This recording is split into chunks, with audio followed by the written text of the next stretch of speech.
a lot of people claim to be woke, but if your life hasn't changed, you ain't woke. Because when you wake up, things change. You change what you do. You change how you live. You change how you talk. Something's got to change. If you're truly woke, something's got to change, because otherwise you're just aware. Really, okay, you have some knowledge. You know, I believe we talked about that.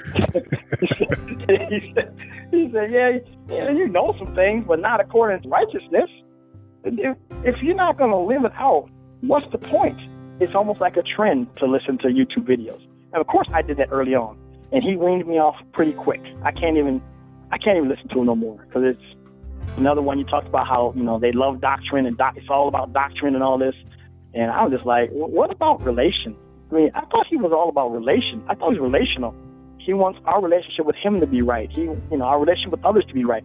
I thought those were the first two commandments. Love the Most High with all your heart. Don't have any idols. Love your neighbor as yourself. Isn't that what the Messiah talked about? That's relational. That's not doctrinal. I mean, I guess in a way, but I mean, a lot of the conversations you have with people are just from one end to the other. A lot of things would just hit me at the right time, and would help me and would encourage me that I wasn't so off the beaten path, because I wasn't a part of some huge group, because I wasn't believing how everybody else believed. It really helps me to hear from these everyday Israelites, these everyday people, whether Israelite or non-Israelite, living this lifestyle. People, they don't want to admit that there are going to be people that are not native-born Israelites that are coming in, and that are going to be in the fold. That's right. Hallelujah.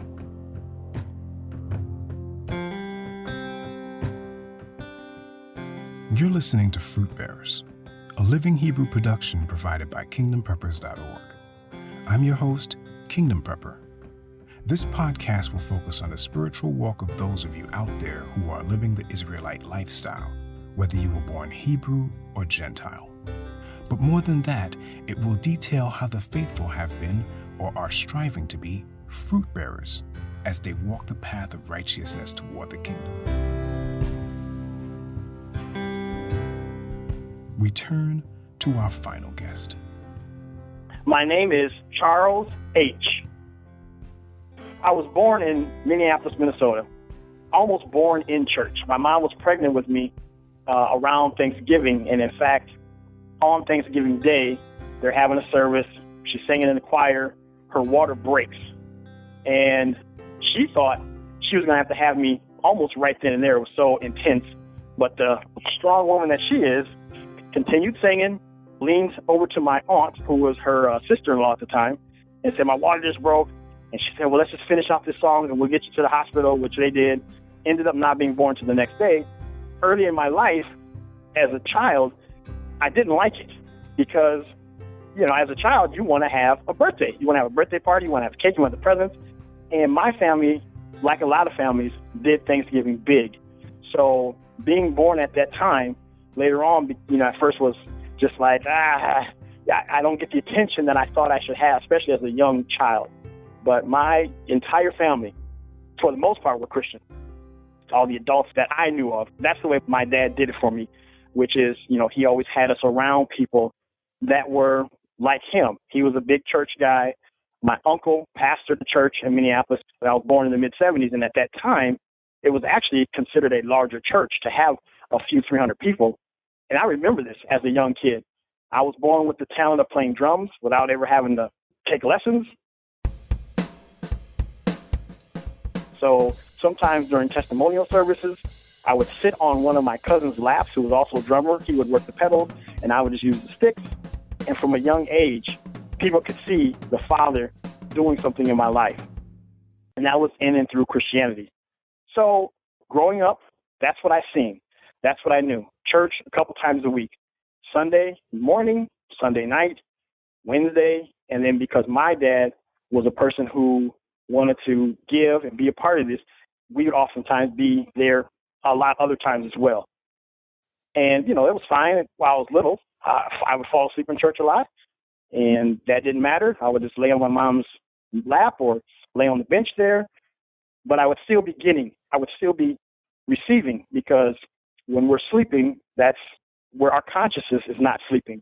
we are extremely vulnerable with something I learned later on in life. But even when I was sleeping in the church pews, I was gleaning, I was gathering, I was receiving. So I did a lot of that. Become a teenager, and mom and dad get divorced. Tragedy struck. My dad just had made some bad decisions. They get divorced, and once they split up and we moved to the suburbs, it was like the entire family was chickens out the coop. We were just free, birds out of the cage. We're on our way. We're doing whatever we want to do. And that's, of course, when I start experimenting with other things, whether it be girls or, of course, that was my main thing was girls, not really drugs or alcohol, anything like that. It's human nature, I guess, is what it, was boiling down to. The Most High protected me through a lot of those things when I didn't even know. We had a praying grandmother, like a lot of families that grew up in the inner city, a praying grandmother who I know prayed for me and a lot of us and helped me to make good decisions or avoid making bad decisions and kept me from a lot of trouble. And one of the big things I believe the Father used at that time in my life was actually bowling. When I was 12, I had a friend right before we moved out of the inner city of Minneapolis into the suburbs. I had a friend who lived across the alley from me, and we hung out every day. And we were just starting junior high school, which here is 7th grade. And he started selling weed. And he asked me, "You want to sell this weed with me? Man, we can make this money." And I was like, "Nah, I don't mess with drugs like that," because that's how I had been raised by my parents, Even though Dad was gone and we were starting to kind of frolic out or just kind of do our own thing. And, it was broken. We was a broken home. My mom was broken. She was sad, marriage of 14 plus years, and that was done. And so you can imagine the heartache. And plus now we're teenage boys. My brother's right behind me, a year and a half behind me. So I'm almost a teenager, not quite a teenager, I guess, but still said, no, I'm not dealing with that. And I don't know if my mom, what she's seen or what she may have heard, or if, the Father just led her. But right around that point, she realized I got to get my boys out of the city. And that's why she ended up moving us to the suburbs, which she told me later on in life. But I knew I couldn't leave us in the city because, I didn't know or what was going to grab you or snatch you from that point. And so ended up moving 2 blocks away from a bowling alley.